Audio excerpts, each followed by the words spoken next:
The smoke curling from my chimney told me everything I needed to know. Someone had stolen my sanctuary. I'd been in Seattle for 3 months. 3 months of client meetings and conference rooms and traffic that made me want to scream. The North Cascades Lodge was supposed to be my reset button. The place I went when the world got too loud. 47 acres of pine forest and silence that my grandmother Helen left me when she passed. Nobody was supposed to be here. But as my truck rounded the final curve up the mountain road, I saw them. Cars. Multiple cars parked in the clearing outside my lodge, including one I recognized instantly, Vanessa's red Dodge Charger. My sister. My hands tightened on the steering wheel. We hadn't spoken in 4 months. Not since she married Marcus and stopped returning my calls. Not since she chose him over every family dinner, every birthday, every moment that used to matter. I parked and stepped out into October air that bit at my lungs. That's when I heard her. Aunt Becca. A little girl came running around the corner of the lodge, maybe 6 years old, blonde braids bouncing, wearing a purple jacket I'd never seen before. She looked up at me with these huge brown eyes like she knew me. I didn't know her at all. "Hi," I managed, my brain scrambling. "Who?" "Vanessa. She's here," the girl called back toward the house. The front door opened, and there was my sister. Vanessa looked different, thinner, tired. Her hair pulled back in a messy bun, wearing sweatpants and an oversized hoodie. She froze on the porch, and for one brutal second, I watched guilt flash across her face before she forced a smile. "Becca, hey, I didn't know you were coming up this week." My voice came out colder than the mountain air. "Funny, I didn't know you had a key." She stepped down off the porch, hands shoved in her pockets. "We should talk. How long have you been here?" Silence. The little girl ran back inside, sensing the tension. "Vanessa, how long?" 6 weeks. The ground shifted under my feet. 6 weeks. Living in my house, in my grandmother's house. Without asking, without calling, without a single text to say, "Hey, is it cool if we crash at your place for over a month?" "Who's we?" I demanded. "Marcus and me. And look, we can explain. We just needed. How many people are inside my house right now?" She bit her lip. 7. 7. Have you ever felt betrayed by someone you thought you knew? Someone who was supposed to protect you? Comment "kick them out" if you do the same thing I was about to do. "Get them out," I said. "All of them. Now." "Becca, please just let me." "Who's the kid?" "That's Chloe. She's Marcus's niece. Her dad is Todd Marcus's brother. He's inside with his wife Bryn and their other 2 kids." I stared at her. Uncle Todd, a man I'd never met, was living in my house with his entire family because my sister decided communal property was a thing now. "You have 10 minutes to get everyone packed and out of here, or I'm calling the sheriff." Vanessa's eyes filled with tears. Real ones, not the manipulative kind she used to use when we were kids. "We have nowhere else to go." "That's not my problem. Please, just come inside. Let me explain." I pushed past her and stormed toward the lodge. My sanctuary. My safe place. The one thing in this world that was supposed to be mine and mine alone. I was about to discover that someone had turned it into something else entirely. What I saw inside made my blood run cold. This wasn't temporary. They'd made themselves at home. The living room looked like a frat house after finals week. Pizza boxes stacked on my grandmother's coffee table. Beer cans lined up on the mantel. Sleeping bags and blankets covering every piece of furniture. Toys scattered across the hardwood floor I'd spent 2 weekends refinishing last summer. And sitting on my couch, controller in hand, eyes locked on my TV like he owned the place, was a man I'd never seen before. "Todd," Vanessa said quietly behind me. "This is my sister Becca." He glanced up, paused his game.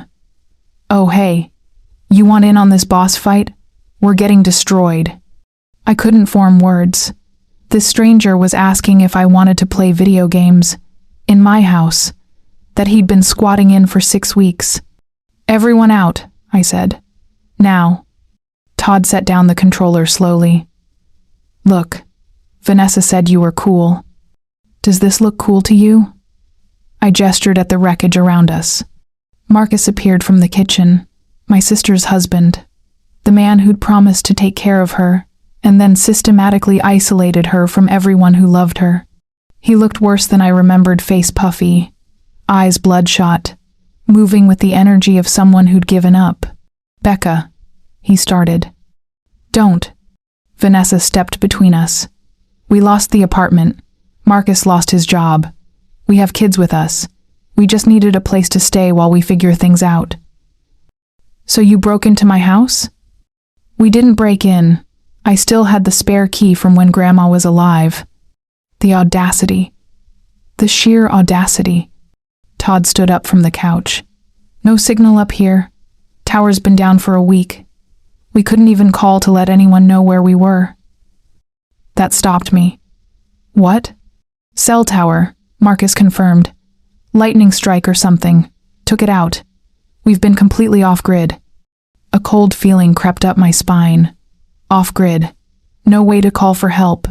No way for anyone to know I was here.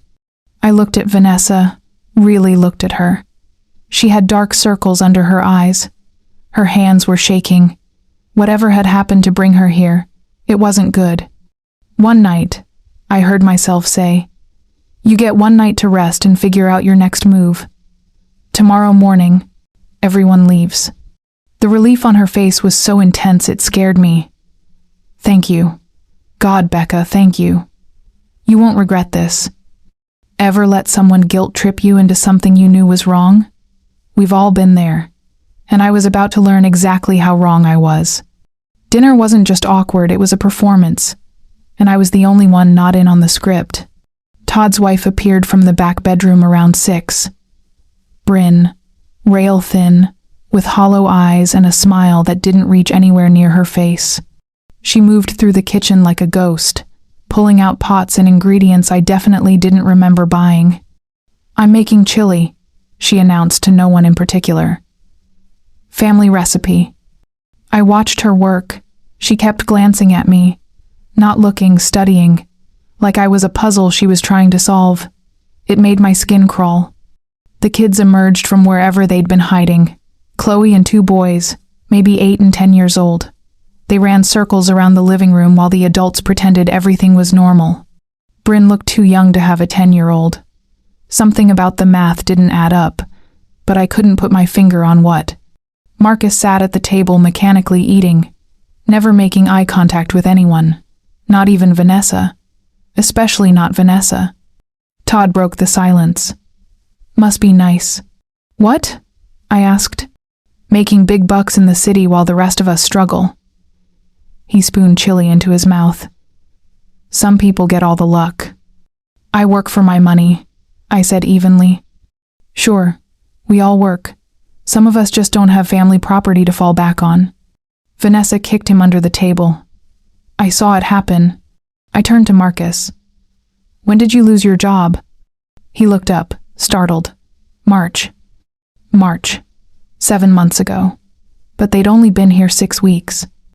Where were you between March and September? Vanessa jumped in too quickly. Renting in Spokane. But the landlord sold the building. We had to leave. The word sounded rehearsed. Too smooth. Too practiced. What about references? I pressed. Couldn't you find another apartment? Marcus's fork clattered against his bowl. You're not our mother. He shoved back from the table and stormed off. But he didn't go to the bedrooms. He turned down the hallway toward the back of the house, toward a part of the lodge I barely used, toward somewhere I didn't recognize him going.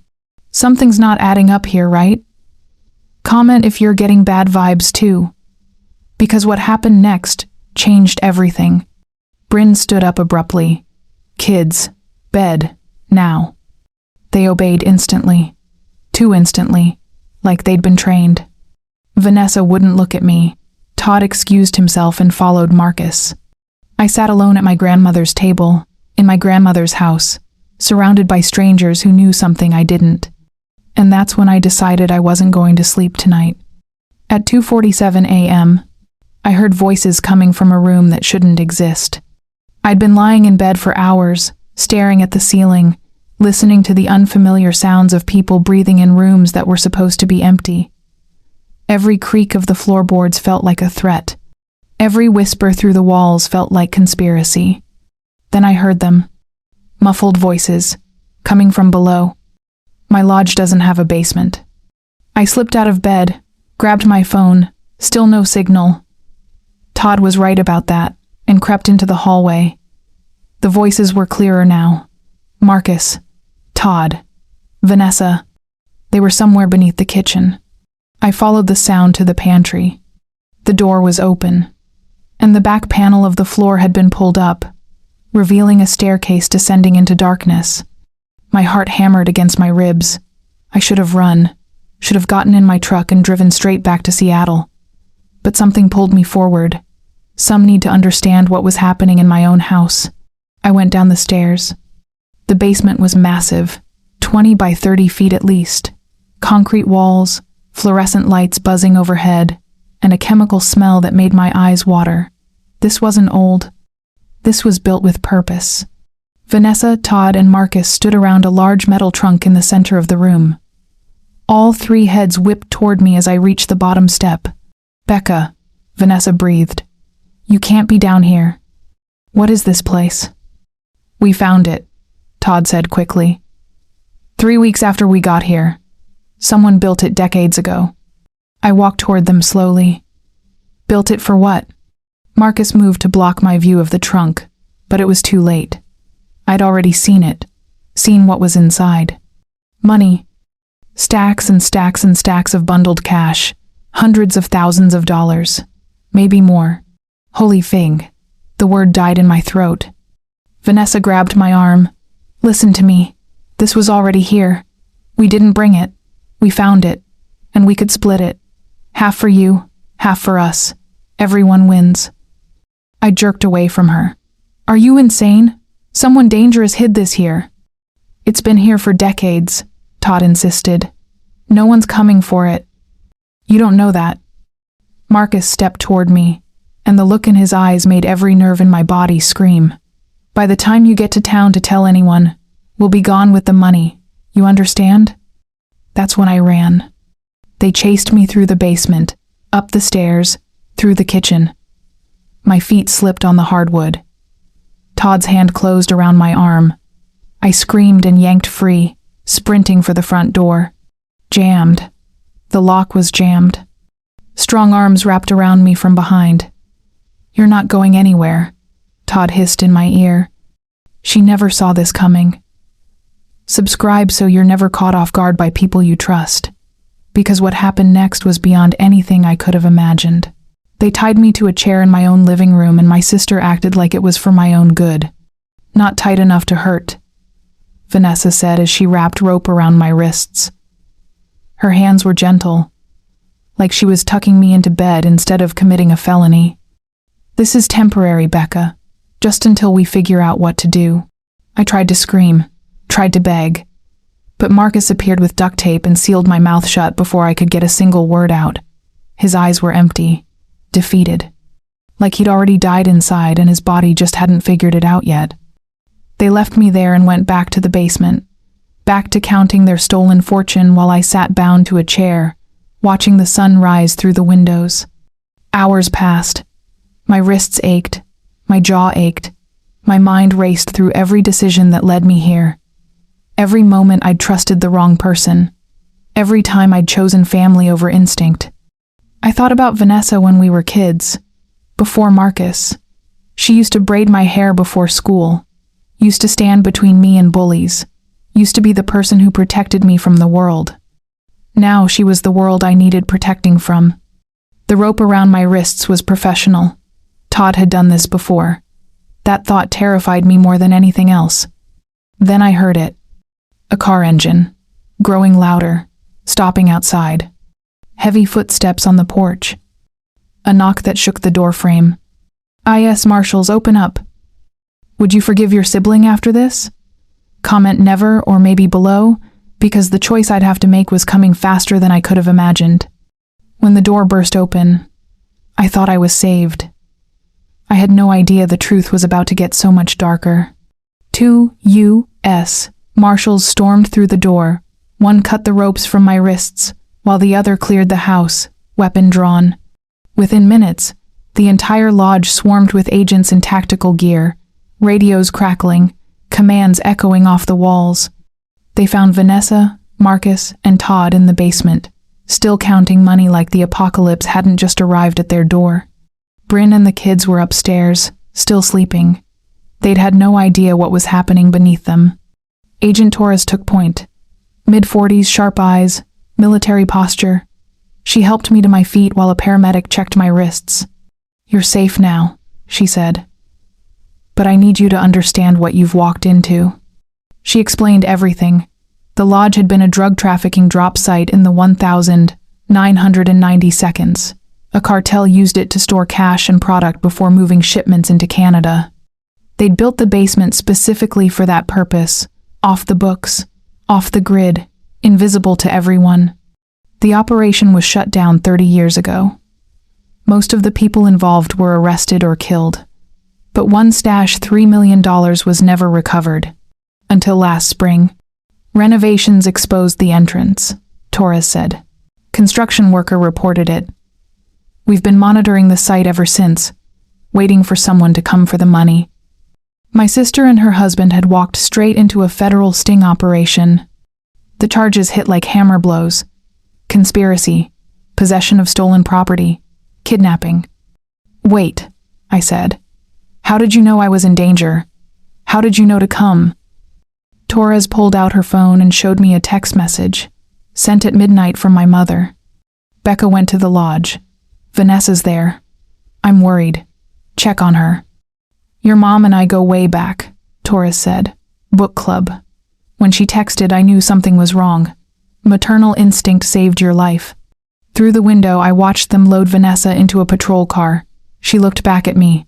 Her face was blank, unreadable, like she'd already left her body and was watching from somewhere far away. We'd been strangers for years. Now we'd be strangers forever. That maternal instinct, though. Tag your mom in the comments if she saved you before. Because mine just saved my life without even knowing the half of what was happening. 2 weeks later, I stood in the lodge alone, and the silence felt heavier than the chaos ever did. The basement had been sealed. The money seized as evidence. Federal prosecutors were building a case that would send my sister and her husband and his brother away for years. The lawyers said plea deals, 5 years minimum. I should have felt vindicated. I should have felt safe. I felt hollow.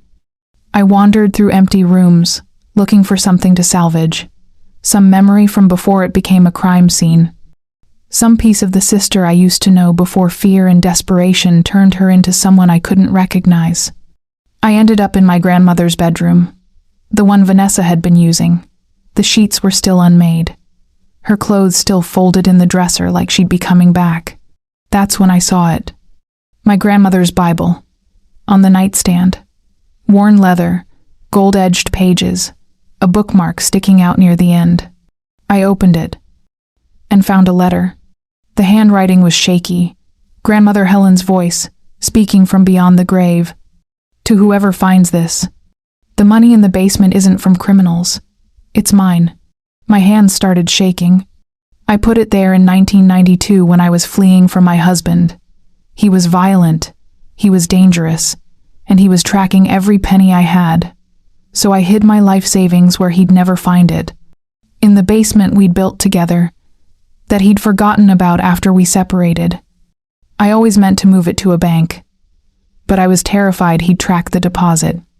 Track me. Hurt me worse than he already had. By the time he died, I was too old and too tired to care about money anymore, so I left it there, hidden, safe. If you're reading this, you found it. Keep it. Use it for something good. Don't let fear steal your life the way it stole mine. Love always. Helen.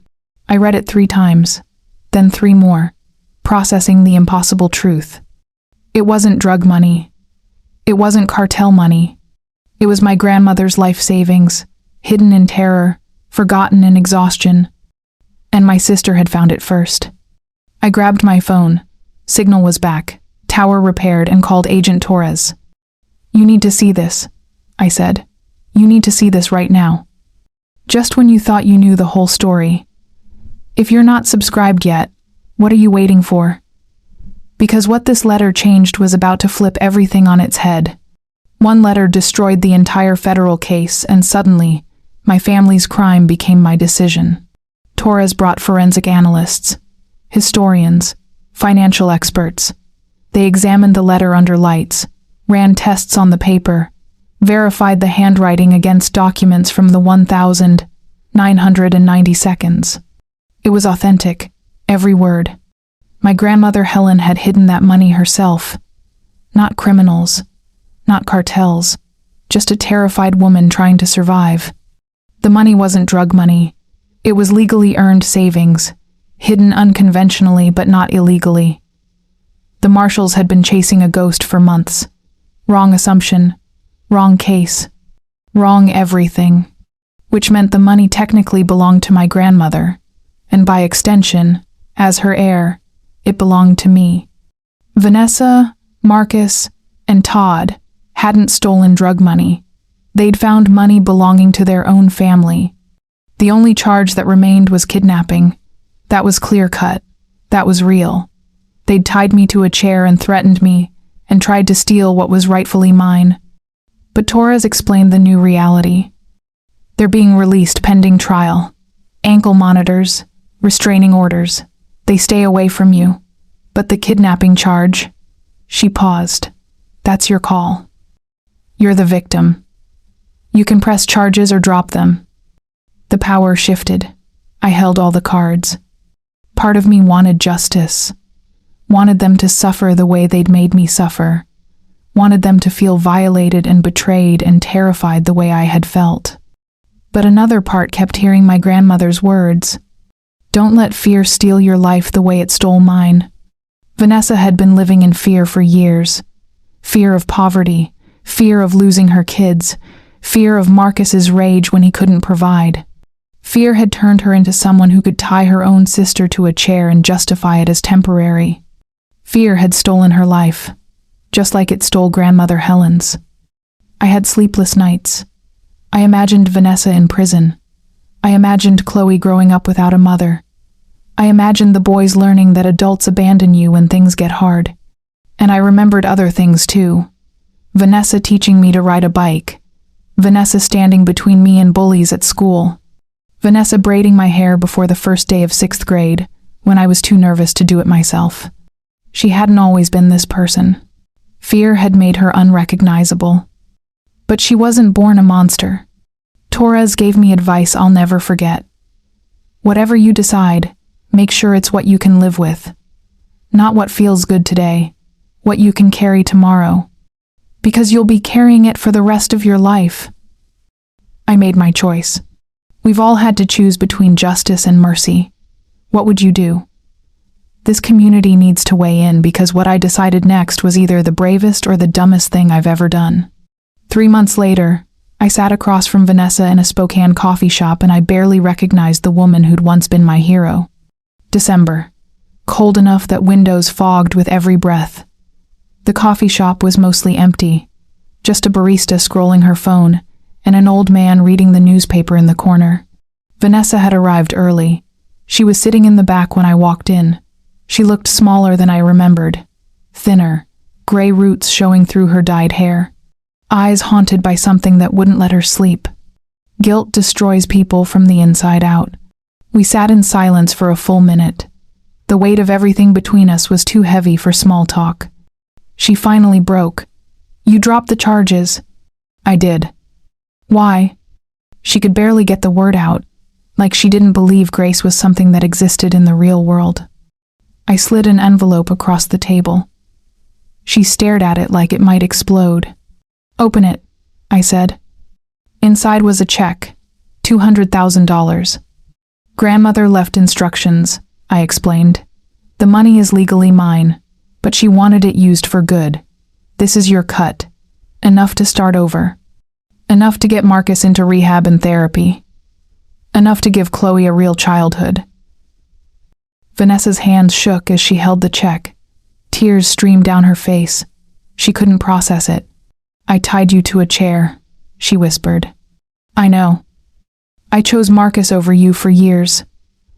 I let them." Her voice broke. "I let them turn me into someone I don't even recognize. I know. Why would you do this?" I thought about my grandmother, about her hiding money in a basement because she was too scared to trust banks, about her dying with that secret because fear had paralyzed her for decades. "Because we're family," I said, "and because I'm not scared anymore. Not of you, not of Marcus, not of losing money or losing control or any of it. I'm done living in fear. But I had boundaries. I can't have you in my life. Not now. Maybe not ever. Take the money, rebuild, be better for your kids. But I can't be part of that process. Do you understand?" She nodded, sobbing, understanding that she was receiving both a gift and a goodbye. "Make it count, Vanessa. Don't let fear win again." I stood up and walked out without looking back. Through the window, I saw her clutching the envelope, shoulders shaking, and I felt lighter than I had in years. Some say she was too forgiving. Others say it was the right call. Comment forgive, or forget to pick your side. Because my choice changed everything about how I see family now. The lodge was mine again, but this time, I wasn't hiding. I was home. 6 months later, spring in the North Cascades, snow melting, wildflowers blooming across the meadow. The kind of beauty that makes you believe in second chances. I'd spent months reclaiming every corner of this place, cleaning, repairing, painting over the damage. The basement was sealed permanently. Contractors filled it with concrete until it was just earth again. That chapter closed forever. New furniture, fresh paint, photographs of young grandmother Helen on the walls, back when she was smiling and free and hadn't learned to be afraid yet. Her Bible sat on the mantel, letter still tucked inside. A reminder. The money breakdown was simple. I kept $800,000. $500,000 went to establishing a domestic violence survivors foundation in my grandmother's name. Money that had been hidden from fear was now funding freedom for others. The irony wasn't lost on me. Updates came through Mom, who couldn't help herself. Vanessa moved to Portland with Marcus and Chloe. Used the money for therapy and Marcus's rehab, and a modest house in a good school district. She was trying. Actually trying. Todd and Bryn divorced. He took his share of the money and disappeared. Bryn was rebuilding with the kids, working 2 jobs but stable. Doing better than anyone expected. The money didn't destroy them. It revealed who they already were. Fear and desperation had just amplified it. I started therapy too, processing trauma, understanding family dynamics, learning that loving someone doesn't mean letting them destroy you, that you can offer grace and still protect yourself. That boundaries aren't walls, they're gates you get to control. Mom visited in May, first time since everything happened. We sat on the porch watching the sunset paint the mountains gold and purple. "Thank you," she said quietly, "for giving Vanessa a chance." "I didn't do it for her," I said. "I did it for me. I needed to know I could choose kindness without being weak." "Your grandmother ran from violence," Mom said. "You faced it and chose mercy. That's evolution." "Do you think Vanessa will ever reach out?" "I don't know. Maybe someday. Maybe never. I'm okay with either.